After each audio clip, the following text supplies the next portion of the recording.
Hello बच्चों, कैसे हैं आप। This is lecture number 11 of magnetic effect of current. और आज का हमारा टॉपिक है magnetic force on a current carrying conductor placed in a uniform magnetic field. यानी अगर किसी कंडक्टिंग वायर को मैग्नेटिक फील्ड में रख दें तो उस पर करंट फ्लो करें तो उस पर फोर्स कौन सा लगेगा, किस डायरेक्शन में लगेगा, ये सब हम आज कैलकुलेशन करने वाले हैं। चलिए स्टार्ट करते हैं। ये डायग्राम आपके सामने बना रखा है। इसमें हमने ही माना है कि एक मैग्नेटिक फोर्स है जो हॉरिजॉन्टल राइट डायरेक्शन में लग रहा है। ठीक है, इसकी स्ट्रेंथ B है। ओके, और इसमें हमने कोई भी वायर रख दिया, कंडक्टिंग वायर, और इसमें करंट फ्लो हो रही है। ठीक है, अब हम देखते हैं कि इस पर फोर्स कैसे निकालें। हमें पता है कि किसी कंडक्टिंग वायर में करंट फ्लो होने का मेन रीज़न है फ्री इलेक्ट्रॉन। तो हम यहाँ पर फ्री इलेक्ट्रॉन से ही शुरू करेंगे और फिर पूरी लेंथ तक पहुँचेंगे। तो सपोज़ हमने मान लिया कि यहाँ ये कोई फ्री इलेक्ट्रॉन है। ठीक है, फ्री इलेक्ट्रॉन है और ये नीचे की ओर Vd यानी ड्रिफ्ट वेलोसिटी स्पीड से जा रहा है। तो हम हमेशा ध्यान रखिएगा कि हम नेगेटिव इलेक्ट्रॉन यानी इलेक्ट्रॉन की डायरेक्शन को यानी इलेक्ट्रॉन के फ्लो को उसके अपोजिट डायरेक्शन में पॉजिटिव कोई हाइपोथेटिकल यानी कोई इमेजिनरी पॉजिटिव इलेक्ट्रॉन के फ्लो के फॉर्म में एज्यूम कर सकते हैं, उसको रिप्लेस कर सकते हैं। इसका मतलब क्या हुआ कि हम या तो ये कहें कि कोई इलेक्ट्रॉन लेफ़्ट डायरेक्शन में जा रहा है या फिर उसके इक्विवेलेंट कोई पॉजिटिव इलेक्ट्रॉन, कोई हाइपोथेटिकल यानी इमेजिनरी इलेक्ट्रॉन राइट डायरेक्शन में जा रहा है। एक ही बात है, ठीक है ना। और ये जो पॉजिटिव इलेक्ट्रॉन की डायरेक्शन होती है वही डायरेक्शन होगी करंट की, क्योंकि करंट हमेशा इलेक्ट्रॉन के अपोजिट डायरेक्शन में होता है। तो इसका मतलब क्या हुआ, अगर इलेक्ट्रॉन नीचे की ओर जा रहा है तो हम ये मान सकते हैं कि करंट, क्योंकि ये तो होता ही है कि करंट ऊपर की ओर फ्लो हो रहा है, और ये हम मान सकते हैं कि it is equivalent to flow of some imaginary positive electron on the upper side. तो ये पॉजिटिव लेने का रीज़न क्या है, क्योंकि प्लस क्यू पॉजिटिव चार्ज की वेलोसिटी अगर हमें पता हो तो V क्रॉस B से फोर्स एनालिसिस करने में डायरेक्शन में दिक्कत नहीं होगी। इसीलिए हम ऐसा कर रहे हैं कि नेगेटिव चार्ज के बदले हम उस पॉजिटिव इलेक्ट्रॉन की का क्या कर रहे हैं, कल्पना कर रहे हैं, इमेजिनेशन कर रहे हैं और उसको एनालिसिस कर रहे हैं। ठीक है, तो हम इस इलेक्ट्रॉन के चार्ज को इस पॉजिटिव इलेक्ट्रॉन के रेस्पेक्ट में हम क्या करेंगे, इसका एनालिसिस करेंगे। तो अब ये मान लेते हैं कि ये पॉजिटिव चार्ज ऊपर की ओर किसी स्पीड, इसी स्पीड, इसकी भी स्पीड तो सेम रहेगी, ड्रिफ्ट स्पीड से ऊपर की ओर जा रहा है, और ये जो कंडक्टिंग वायर है इसकी एक्सिस मैग्नेटिक फील्ड से थीटा एंगल पर इंक्लाइंड है। तो ये कितना है, एंगल थीटा। अब हम निकालते हैं। तो अगर हम इस पॉजिटिव इलेक्ट्रॉन की बात करें तो मैग्नेटिक फील्ड के कारण इस पॉजिटिव इलेक्ट्रॉन पे जो लगने वाला फोर्स होगा वो कितना होगा भाई, वो हो जाएगा Fm equal to QVB sine theta. General formula है। इसका चार्ज कितना है E, और इसकी स्पीड है Vd, मैग्नेटिक फोर्स है B, और एंगल बना रहा है ये थीटा। तो ये हो जाएगा EVdB साइन थीटा। तो ये एक इलेक्ट्रॉन पर मैग्नेटिक फील्ड के कारण फोर्स निकल गया। अब हम थोड़ा सा और बढ़ते हैं। अब हमने सपोज ही मान लिया कि ये कोई एलिमेंट है इस पूरी लेंथ का जिसकी वैल्यू dl है। dl लेंथ का कोई इस कंडक्टिंग वायर का कोई सैंपल है, कोई क्या है, एलिमेंटल लेंथ है। ओके, अब इस एलिमेंट में टोटल कितने इलेक्ट्रॉन्स होंगे वो हम निकाल लें तो हम ये फाइंड आउट कर सकते हैं कि टोटल उस पर कितना फोर्स लगेगा। तो इसके लिए हम एक टर्म डिफाइन करते हैं, आपने पहले भी पढ़ा है, स्मॉल n उसको बोलते हैं, और ये है electron density. Electron density, electron density का मतलब होता है number of electron in a unit volume. Number of electron in a unit volume. तो यहाँ पर n क्या है, यह है इलेक्ट्रॉन डेंसिटी यानी number of electrons per unit volume. Unit volume में, एक यूनिट वॉल्यूम में कितने इलेक्ट्रॉन्स हैं। तो अगर हमें इलेक्ट्रॉन डेंसिटी पता है तो हम क्या इस एलिमेंटल वॉल्यूम में निकाल सकते हैं नंबर ऑफ इलेक्ट्रॉन्स। तो हम इस एलिमेंटल, जो भी हमने एलिमेंट कंसिडर किया है, इसके वॉल्यूम से इसको मल्टीप्लाई कर देंगे तो हमें इस एलिमेंट में नंबर ऑफ इलेक्ट्रॉन्स मिल जाएंगे। सपोज़ हमने माना कि इस एलिमेंट में नंबर ऑफ इलेक्ट्रॉन्स dn है और इसका वॉल्यूम dv है, इसका जो वॉल्यूम है वो हमने मान लिया dv है। तो पहले हम निकाल लेते हैं इसका वॉल्यूम, एलिमेंट का वॉल्यूम। वो क्या होगा भाई, cross section area into length. इसका क्रॉस सेक्शन एरिया मान लो a है और लेंथ dl है, तो एलिमेंट का वॉल्यूम मिल जाएगा a इंटू dl। ओके, अब हम क्या करेंगे, अब हम निकाल लेंगे number of electrons in this element. इस एलिमेंट में कितने इलेक्ट्रॉन्स होंगे, तो वो होंगे dn। तो हम क्या करेंगे, इलेक्ट्रॉन डेंसिटी को, यूनिट वॉल्यूम इलेक्ट्रॉन्स को dv से मल्टीप्लाई कर लेंगे, तो ये मिल जाएगा NaDl। तो इतने इलेक्ट्रॉन इस एलिमेंटल वॉल्यूम में होंगे। तो अगर एलिमेंट में इतना इलेक्ट्रॉन्स है तो क्या इसका चार्ज निकाल सकते हैं। चार्ज के लिए क्या करना है, नंबर ऑफ इलेक्ट्रॉन्स को ए से मल्टीप्लाई कर दो। हालांकि ये पॉजिटिव इलेक्ट्रॉन है इक्विवेलेंट, लेकिन चार्ज तो सेम रहेगा। तो ये बन जाएगा dn इंटू ई। dn की वैल्यू क्या है, NaDl मल्टीप्लाई बाई ई। तो इसको हम NeADl ये लिख सकते हैं। तो यह आ गया इसके, इस एलिमेंट में चार्ज। अब हम फोर्स निकालें।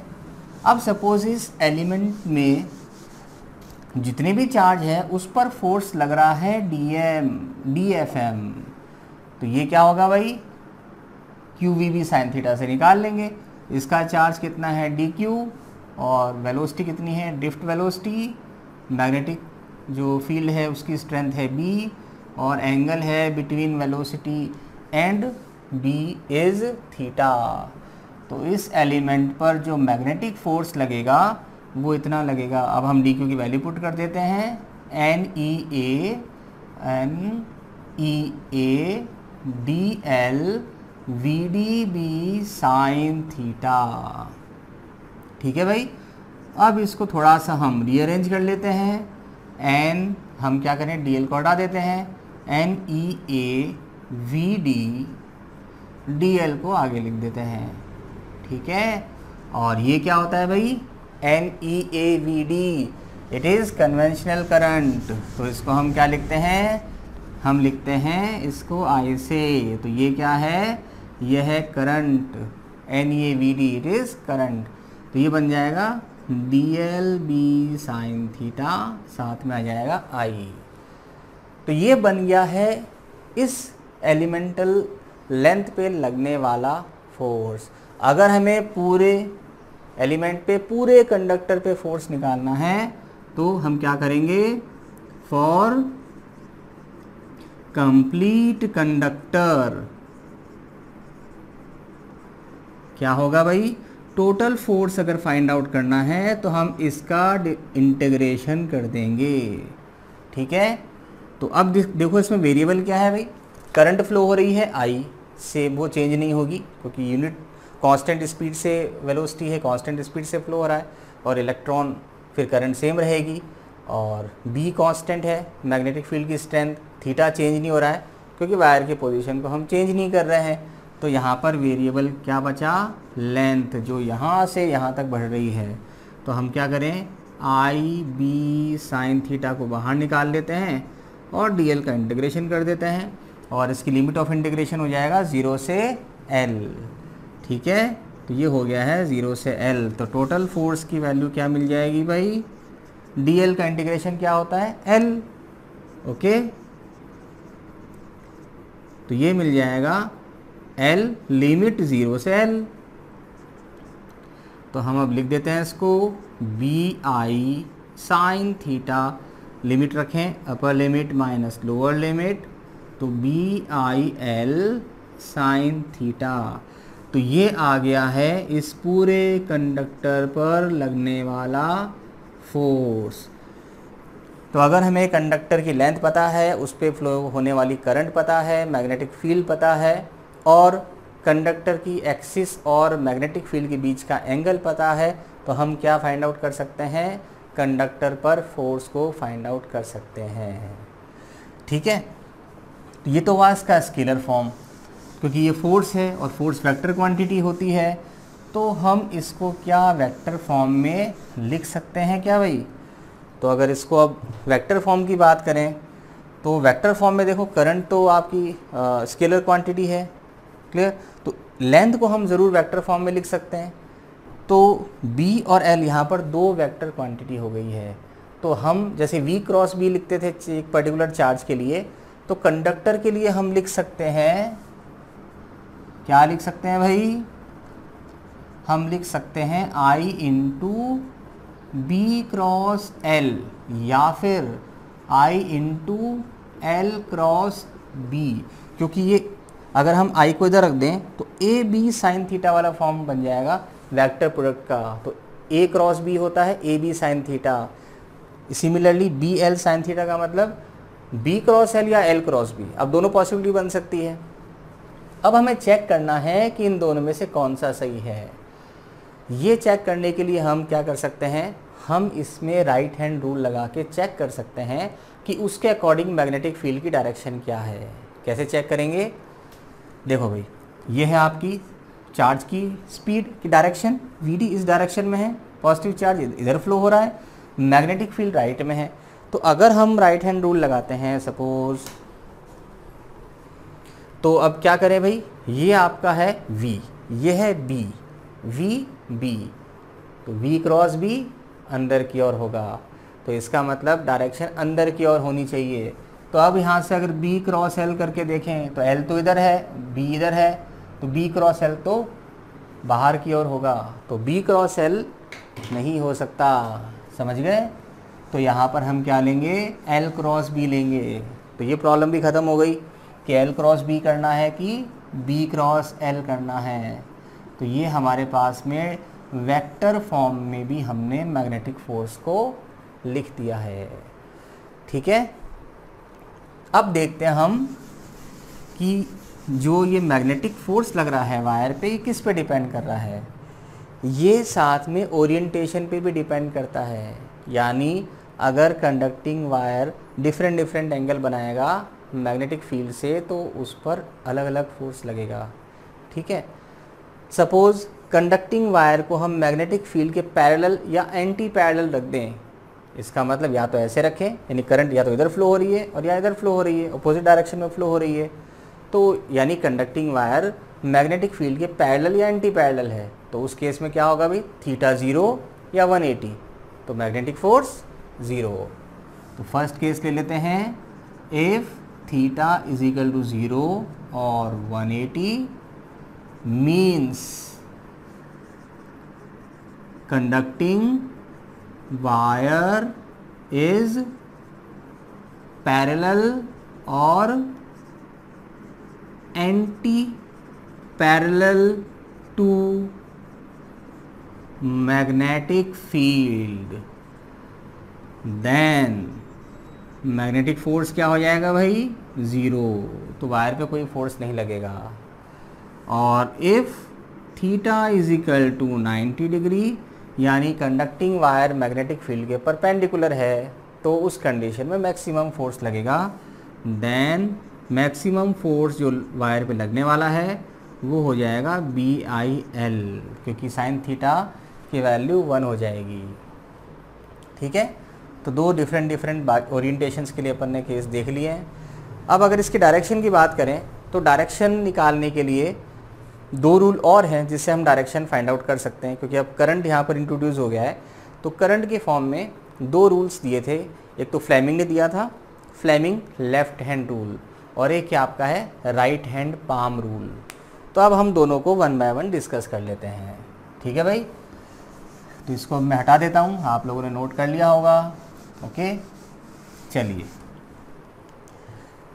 तो अब डायरेक्शन की बात करें तो हम पहले बात कर लेते हैं Fleming's left hand rule. Fleming's left hand rule, अब क्या है ये फ्लेमिंग लेफ्ट हैंड रूल, देखते हैं।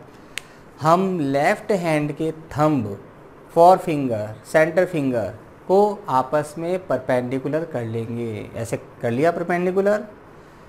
अब आप ध्यान रखना है सीक्वेंस FBI, FBI ये आपने पढ़ रखा होगा, सुना होगा FBI, ठीक है, FBI।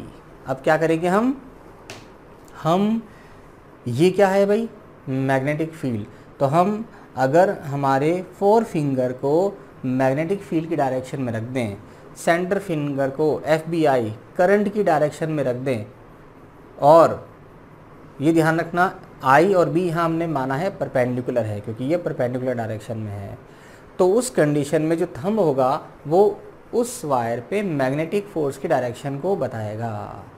ठीक है, अगर हम यहाँ पर अप्लाई करके देखें FBI सीक्वेंस मत भूलना, ओके। ये B है, हमने B इस डायरेक्शन में रख दिया है। अब ये I कहाँ है भाई, I इधर है, I और B के बीच कुछ एंगल है थीटा, पर ये परपेंडिकुलर है। तो ऐसे केस में हम क्या मान लेंगे, हम लेंथ का इस B के परपेंडिकुलर कंपोनेंट मान लेंगे, एज्यूम कर लेंगे वो यहाँ आ रहा है, तो हम इस के अलोंग हमारे इस सेंटर फिंगर को रखेंगे। तो हमारी सेंटर फिंगर कहाँ आएगी, यहाँ आएगी। तो ये हमारी सेंटर फिंगर आ गई। ठीक है, perpendicular component of length with respect to magnetic field BI, तो थंब की डायरेक्शन अंदर की ओर है, तो मिल गया आपको, तो मैग्नेटिक फील्ड अंदर की ओर होगी। ठीक है भाई, इसे बोलते हैं फ्लेमिंग लेफ्ट हैंड रूल। ठीक है, फिर एक रूल और आता है जिसे हम बोलते हैं राइट हैंड पाम रूल। ये थोड़ा सा इजी है समझने में भी और अप्लाई करने में भी इजी रहेगा, आपको इसको दिमाग में रखना भी इजी है कंपेयर टू फ्लेमिंग रूल। उससे फ़र्क नहीं पड़ता कि डायरेक्शन कैसे निकाल रहे हैं, but we have to know about all the rules. ठीक है, तो इस बात पे डिपेंड नहीं करता कि ये हम किससे कैलकुलेट कर रहे हैं। चलिए, तो राइट हैंड पाम रूल क्या है भाई, अब राइट हैंड पाम रूल देखते हैं। हम राइट हैंड को इस तरह से फैला के रखेंगे कि हमने ऐसे रख दिया, तो ये जो हमारी फिंगर्स है, ये फिंगर मैग्नेटिक फील्ड को बता रही हैं, ये फिंगर मैग्नेटिक फील्ड को बता रही हैं। ठीक है, और ये जो थंब है ये करंट की डायरेक्शन को बता रहा है। Finger magnetic field current thumb, finger magnetic field current thumb. तो उस कंडीशन में पाम के परपेंडिकुलर जो डायरेक्शन आएगी वो फोर्स की डायरेक्शन आएगी। ये राइट हैंड पाम रूल है, समझ गए। अब आप देखो यहाँ पर इम्प्लीमेंट करके देखते हैं। हमने इसको ऐसे फैलाया, हाथ को ऐसे रखा, तो ये तो हुआ मैग्नेटिक फील्ड इस डायरेक्शन में। अब करंट कहाँ है, भी करंट तो इधर है, तो हम क्या करेंगे, हम अब करंट का परपेंडिकुलर कंपोनेंट मान लेंगे, तो ऊपर की ओर आएगा, तो ये ऊपर की ओर चला गया, तो ये ऊपर की ओर है, थंब को हमने ऊपर की ओर रख दिया, तो ये मैग्नेटिक फील्ड है, ये करंट है, तो इसके परपेंडिकुलर कंपोनेंट अंदर की ओर जा रहा है, यानी मैग्नेटिक फील्ड अंदर की ओर होगा। तो चाहे आप राइट हैंड रूल से लगा लें, या फिर आप इससे निकाल लें फ्लेमिंग लेफ्ट हैंड रूल से, या फिर आप राइट हैंड पाम रूल किसी से भी निकाल सकते हैं। Direction of magnitude will not change, वो सेम रहेगी। कोई भी रूल आप लगा के direction of magnetic force calculate कर सकते हैं, फाइंड आउट कर सकते हैं। तो ये आज हमने कुछ डिस्कस किया है केस, इसके डेरिवेशंस कर लिया और डायरेक्शंस के बारे में देख ली, मैग्नीट्यूड के बारे में देख लिया है। तो इसका हम नेक्स्ट लेक्चर में कुछ क्वेश्चन, कुछ केसेस डिस्कस करेंगे। तो I will upload my next video very soon. Thank you.